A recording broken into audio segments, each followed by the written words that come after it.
$40 লক্ষ কোটি ছাড়ালো আমেরিকার ঋণ। মার্কিন ট্রেজারি রিপোর্টে উঠে এলো চাঞ্চল্যকর তথ্য। ইসরায়েলের পক্ষ নিয়ে ইরানের সঙ্গে সংঘাতে জড়িয়ে আমেরিকার অর্থনীতিতে কি চাপ বাড়ছে? এক দশকেরও কম সময়ে দ্বিগুণ ঋণ জর্জরিত বিশ্বের অন্যতম প্রগতিশীল দেশ আমেরিকা। নজিরবিহীন মাইলফলক ছুঁয়েছে আমেরিকার জাতীয় ঋণ। প্রথমবারের মতো দেশের মোট সরকারি ঋণের পরিমাণ $40 ট্রিলিয়ন। ভারতীয় মুদ্রায় মার্কিন ঋণ প্রায় 382 লক্ষ কোটি টাকারও বেশি। শুরু হয়েছে রাজনৈতিক তোলপাড়। বিপুল ঋণের বোঝা মার্কিন অর্থনীতিতে সম্ভাব্য আর্থিক সংকটের আশঙ্কা অর্থনীতিবিদ এবং বাজেট বিশেষজ্ঞদের। ট্রাম্পের আমলে ঋণের বোঝা বেড়ে দ্বিগুণ হয়েছে। এখন অর্থনৈতিক চাপের মুখোমুখি হয়েছে দেশ। ঋণের পাহাড় সামলাতে আমেরিকার সামনে এখন কঠিন সমীকরণ: কর বাড়ানো, সরকারি ব্যয় কমানো, অথবা দুটির সংমিশ্রণ। মার্কিন ট্রেজারি বিভাগের প্রকাশিত তথ্য অনুযায়ী বুধবার পর্যন্ত আমেরিকার মোট সরকারি ঋণ দাঁড়িয়েছে $40.047 ট্রিলিয়ন। এই বিপুল ঋণের বোঝা ঘিরে ফের মার্কিন অর্থনীতিতে সম্ভাব্য আর্থিক সংকটের আশঙ্কা প্রকাশ করছেন অর্থনীতিবিদ ও বাজেট বিশেষজ্ঞরা।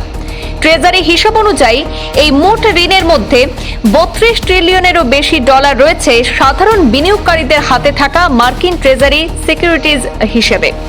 আরও $7 ট্রিলিয়নেরও বেশি সরকারের বিভিন্ন সংস্থার মধ্যে থাকা ঋণ। সবচেয়ে তাৎপর্যপূর্ণ বিষয় হলো যে এক দশকেরও কম সময়ে আমেরিকার সরকারি ঋণ দ্বিগুণেরও বেশি বেড়েছে। 2017 সালের জানুয়ারিতে ডোনাল্ড ট্রাম্প প্রথমবার প্রেসিডেন্ট হিসেবে দায়িত্ব নেওয়ার পর আমেরিকার মোট সরকারি ঋণ ছিল প্রায় $19.95 ট্রিলিয়ন। অর্থাৎ সেই সময়ের তুলনায় এখন ঋণ বেড়েছে দ্বিগুণেরও বেশি। বিশেষজ্ঞদের মতে কোভিড-19 মহামারীর সময় সরকারের বিপুল ব্যয়ের ঋণ বৃদ্ধির অন্যতম প্রধান কারণ। আর সেই চাপ সামলে নেওয়ার আগেই সামরিক খাতে বিপুল খরচ চাপ বেড়েছে মার্কিন অর্থনীতির। আর এতে স্বভাবতই প্রশ্ন, আমেরিকার নিজের স্বার্থ রক্ষায় কোনো সামরিক অভিযান চালায় তাহলে এত খরচ কিভাবে বাড়ল? এতেই সামনে এসেছে বন্ধু দেশ ইসরায়েলের পক্ষ নিয়ে ইরানের সঙ্গে যুদ্ধে জড়িয়ে কাঁড়ি কাঁড়ি টাকা জলে ফেলেছে ট্রাম্প প্রশাসন। বাজেট বিশেষজ্ঞদের আশঙ্কা, পরিস্থিতি নিয়ন্ত্রণে না আনলে আগামী দিনে মার্কিন অর্থনীতিতে বড় ধরনের আর্থিক চাপ তৈরি হতে পারে।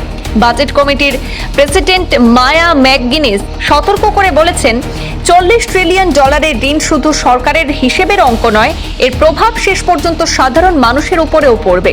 কারণ ঋণের পরিমাণ বৃদ্ধির সঙ্গে বাড়ছে সুদ মেটানোর খরচও।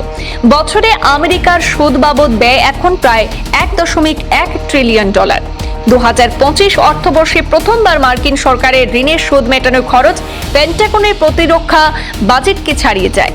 চলতি 2026 অর্থবর্ষের প্রথম 10 মাসে সুদ মেটানোর খরচ মেডিকেয়ারের ব্যয়কেও ছাড়িয়ে গিয়ে বলে ট্রেজারির তথ্য থেকে জানা যাচ্ছে। এদিকে আমেরিকার ঋণ বৃদ্ধির প্রভাব পড়েছে ট্রেজারি বন্ডের বাজারেও। দীর্ঘমেয়াদী মার্কিন সরকারি বন্ডের সুদের হার সম্প্রতি বহু বছরের সর্বোচ্চ স্তরে পৌঁছেছে। বিনিয়োগকারীরা মার্কিন ঋণের ঝুঁকি এবং বিপুল সরকারি ঋণ ইস্যুর কারণে আরও বেশি রিটার্ন দাবি করছেন। বিদেশি বিনিয়োগকারীদের ভূমিকাও গুরুত্বপূর্ণ। বিশ্বের বিভিন্ন দেশে বিনিয়োগকারীরা আমেরিকার ট্রেজারি বন্ডের প্রায় 1/3 ধরে রেখেছেন। তবে গত 1 বছরে মার্কিন ঋণের প্রতি বিদেশি বিনিয়োগকারীদের চাহিদা কিছুটা কমেছে বলে অর্থনৈতিক বিশ্লেষকদের দাবি। এমতাবস্থায় ঋণের পাহাড় সামলাতে আমেরিকার সামনে এখন কঠিন সমীকরণ: কর বাড়ানো, সরকারি ব্যয় কমানো, অথবা দুটির সংমিশ্রণ। ব্যুরো রিপোর্ট, পূর্বাঞ্চল প্রতিদিন।